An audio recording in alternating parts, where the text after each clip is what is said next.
সেই মধুময় মধুর হরিনাম করিতে করিতে আমার মহাপ্রভু চলেছে সেই মধ্যাহ্ন সময় কালে। দেখো কামিনী ভাব ভাবতে ভাবতে মহাপ্রভু যখন কামিনী হয়ে গেল, বসনে দেহখানা আবৃত করে হাতি যেমন চললো ধীরে স্থির গতিতে যেমন চলে, ঠিক তেমনি করে মহাপ্রভু মনকে শান্ত করে বদনে হরিনাম করতে করতে চললো সুরধনী গঙ্গার তীরে। এবার দেখো মা, চলছে তো চলছে, চলার গতিটা, চলার যে গতিটা সেটা তো বোঝাই দিই। আর একটা বিষয় এখানে দেখো, চললো কখন সেটাও জীবের উদ্দেশ্যে সময়টা উল্লেখ করে দিল। কোথায় চললো? যে হরিভজনের পথে। আবার চললো কখন? এবার সেটা দেখিয়ে দিল। কি দেখিয়ে দিল বলো? মা যদি নহি পুন বসনে আবৃত তন, মা যদি নহি পুন বসনে আবৃত তন, মা যদি নহি পুন বসনে আবৃত তন, মা যদি নহি পুন বসনে আবৃত তন, মা যদি নহি পুন বসনে আবৃত তন, করতহি পূজা বসুরা, করতহি পূজা বসুরা,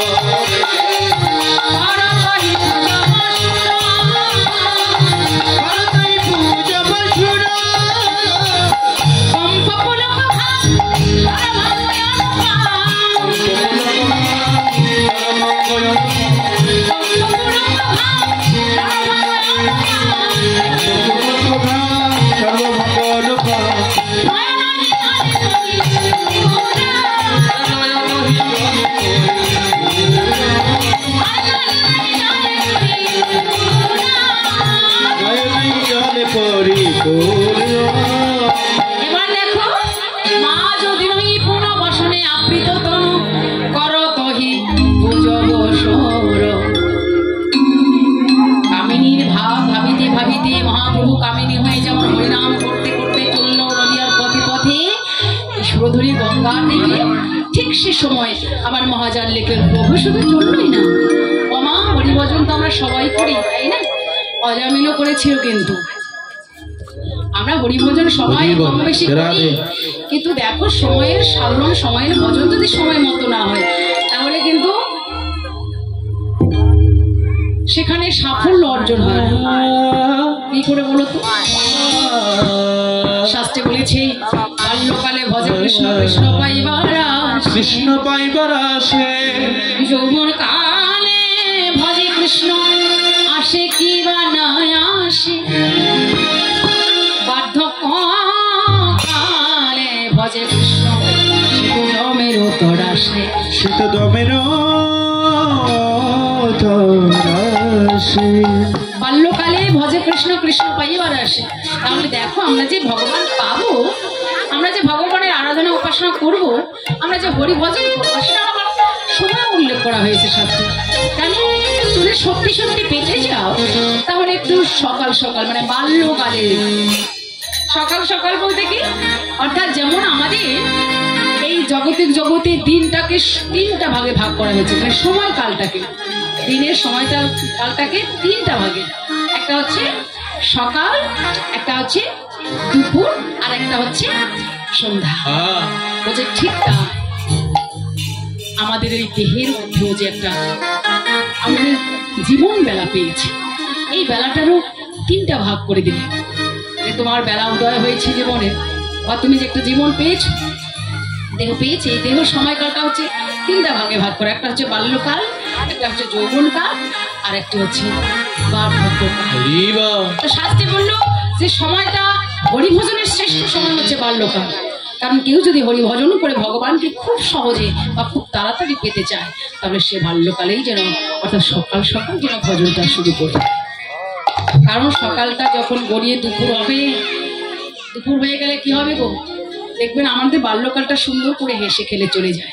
তারপর যৌবনটা যখন আসে, হ্যাঁ আমাদের তখন হয়তো বা একটু বুঝি, কারণ যৌবনকাল আসে, বড় হয়ে যায়, কিন্তু ঠিক সে সময় দেখবেন যে আমাদের কাম কামনা বাসনার আগুনে জ্বলে পুড়ে আমরা কি হই? ভুল পথে চলি। আমরা আরাধনা অনেকে করি, উপাসনা অনেকে করি যৌবনকালে, কিন্তু সেই সময় কৃষ্ণ পেতেও পারি, নাও পেতে পারি, ভগবানকে পেতেও পারি, না পেতেও পারি। কারণ এই সময়টা একটা কঠিন সময়, অনেক যুদ্ধের সময়, তাই না?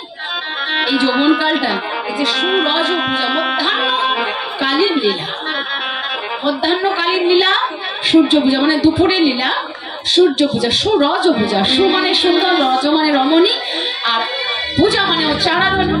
তাহলে সুন্দর রমণীকে আশ্রয় করে তার আরাধনা করাই হচ্ছে সুরজ পূজা। কিন্তু এখানে তত্ত্বটা কি বললেন? তত্ত্বকে বললেন যে সুন্দর রমণীকে আশ্রয় আমরা কখন করি বাবু? এই যৌবনকালে। এই যৌবনকালে আমরা মানে রমণীকে আশ্রয় করি। তাহলে শুধু রমণীকে আশ্রয় করলে হবে না, সুন্দর রমণীকে আশ্রয় করতে হবে। সুন্দর রমণী কি? যে যারা প্রকৃত সুন্দর, যে রমণী আশ্রয় করলে আমরা গৌর গোবিন্দ ভক্তির পথে চলব, যে রমণীকে আশ্রয় করলে আমরা হরিভজন করতে পারবো। কারণ আমরা এই জগৎ সংসারে রমণী তো সবাই, কিন্তু প্রকৃত রমণী কজন হতে পারি? রমণ শব্দের অর্থ হচ্ছে আনন্দদায়ক। সে কোন আনন্দ? এই জাগতিক জগতের আনন্দ নয়, কৃষ্ণ প্রেমের আনন্দদায়ক। তাহলে দেখুন এখানে বিচার করে যে এই মধ্যাহ্ন সময় কেন সুন্দর আর রমণীকে আরাধনা করে আমাদের পূজা করতে হবে? কারণ এইটা হচ্ছে মধ্যাহ্ন কাল, এটা হচ্ছে যৌবন কাল। এই যৌবন কালে আমাদের ইন্দ্রিয়গুলো আমাদেরকে একেবারে ভুল পথে নিয়ে যায়। ইন্দ্রিয়গুলো কামনা বাসনার আগুনে জ্বলে পুড়ে আমাদের মনটাকে এতটাই বশ করে রাখে যে আমরা ভক্তির পথ ভুলে যাই। তাই বলেছে যে এই যৌবন কালে যদি সদ্গুরু চরণ আশ্রয় করে কেহ একবার আমার গৌর গোবিন্দ চরণে মেয়েদেরকে অর্পণ করতে পারেনি, তাই গৌর হরি বল বলে তার জনম ধন্য হয়ে যায়।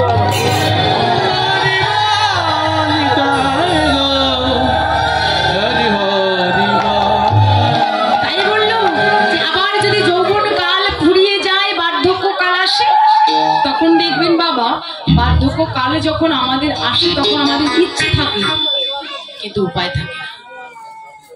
ইচ্ছায় থাকে কিন্তু উপায়ে থাকে না। কারণ আমরা ইচ্ছে করলে আমরা উপবাস করতে পারি না, ইচ্ছা করলে বসে থাকতে পারি না, ইচ্ছা করলে আমরা গোবিন্দ সেবা করতে পারি না। কেন করতে পারি না? আমার শরীর চলে না। শরীর চলছে না কেন? বলে চলবে না তো, কারণ বাল্যকালে তোমার শ্রেষ্ঠ সময় ছিল, সেই সময়টা তুমি হেলায় হারিয়ে গাড়ি দিতে। বাল্যের সময় ভক্ত প্রহ্লাদ মহারাজ যেমন করে ভগবান পেল, আমরা হয়তো বা পেতাম, কিন্তু পাইনি। কেন? আবার এখানে আসে। কোনখানে আসে কথা বাবা? যে ভক্ত প্রহ্লাদ মহারাজ কিসের কারণে ভগবান পেয়েছিল, তার পূর্ব সূত্রটা যদি আমরা গভীরভাবে জানতে যাই, তাহলে দেখবে এখানে ওই লালন সাইয়ের একটা কথা, একটা ভজন আছে যেটা আমাদের মনে পড়ে যায়। সময় গেলে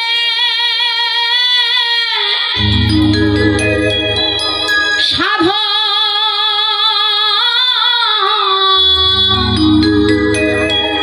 হবে মন সময় গেলে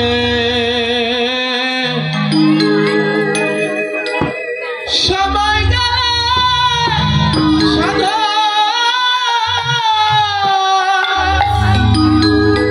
হবে। কেন বলুন তো? সময় গেলে সাধন হবে না? তাহলে অজমিল কি পাইনি? অজমিল তো শেষ সময় ভগবান নারায়ণ বলে ডেকে ভগবানকে লাভ করেছিল, বৈকুণ্ঠ লাভ করেছিল। তাহলে বলছে শোনো, মা গয়াধু যখন ভক্ত প্রহ্লাদকে গর্ভে ধারণ করেছিল, মা গর্ভাধারণ বলে না, গর্ভে যখন ধারণ করেছিল তখন বিষ্ণু বিদ্বেষী হিরণ্যকশিপুকে হরি নাম করিয়েছিল, তার বদলে কৃষ্ণ নাম করিয়েছিল। তাই ভক্ত প্রহ্লাদ আমার পিতৃ ধন পেয়ে মাতৃগর্ভে এসেছে। তাহলে সময়টা কখন? তাই বলি সময়টা কখন? কি মা কখন বলুন তো? একটা মা গর্ভধারণ করে কখন? নিশ্চয়ই যৌবনকালে। বলছে এ ভরা যৌবনে যদি কৃষ্ণ ভজন না হয়, পাইয়া মনুষ্য জনম বৃথায় বয়ে যায়। তাহলে চলে গেল বাল্যকাল, এবার যৌবনকাল এসেছে।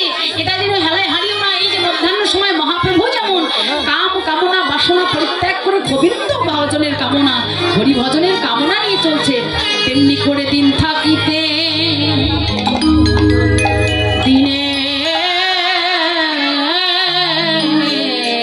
ভজন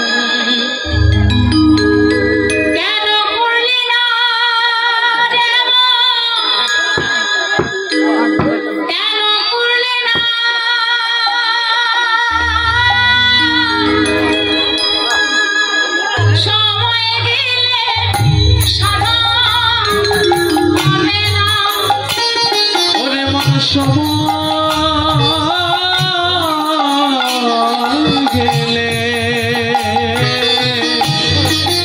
সময় গেলে সাধন হবে না। কদিন থাকিতে দিনে ভজন কেন করলে না, কেন করলে না। সময় গেলে সাধন হবে না। ওরে মন সময় গেলে সাধন হবে না। তোগো জানো নাম খালে থাকে নামি সকালে খালে বিলে থাকে নামি জল শুকালে। তবে কি হবে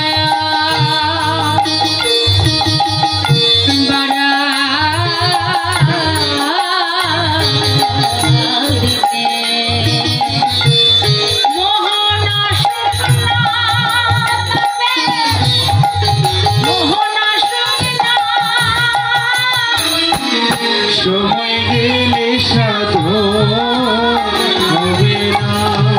ওরে মন সময় গেলে সাধন হবে না। বলেছি দেখো কি বলেছে, জল থাকলে যেমন মাছ চাষ হয় বা মাছ বাস করে, জল ছাড়া মাছ বাঁচতে পারে না, ঠিক তেমনি যদি কাম না থাকে তাহলে প্রেম থাকে না। যতক্ষণ যদি কাম আছে ততক্ষণ প্রেম আছে, কারণ কামের ঘরেই প্রেমের বর্ষ, কাম ছাড়া প্রেম আছে না। তা বলি যে জল যেমন আছে মাছ আছে, ঠিক তেমনি করে দেহে যখন রস আছে কাম আছে, কৃষ্ণ ভজনের বস্তুটা আছে, ততক্ষণ কি হবে, প্রেম থাকবে। তাই বলছে এই রসটা যে থাকবে কখন থাকবে বাবা, যখন বয়স হয়ে যাবে তখন তো রস এমনি শুকিয়ে যাবে। বয়স হয়ে গেলে রস শুকিয়ে যায় না, চামড়াগুলো ঢিলে হয়ে যায় না, রস শুকিয়ে যায় বলে চামড়াগুলো ঢিলে হয়ে যায়, রস নিরস হয়ে যায় দেহটা। তাই বলছে রস, ওই জল যখন না থাকলে মাছ বাঁচতে পারে না, ওই রস শুকিয়ে গেলে তোমার কৃষ্ণ ভজনের বস্তু না থাকলে তোমার প্রেম হবে না। তাই কি বলছে দেখো, অসময়ে খুশি করে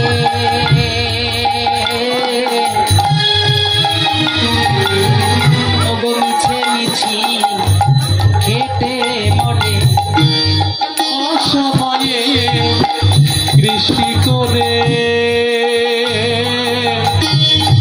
আর মিছে মিছি কেটে মরে। ওগো গাছ যদি হয়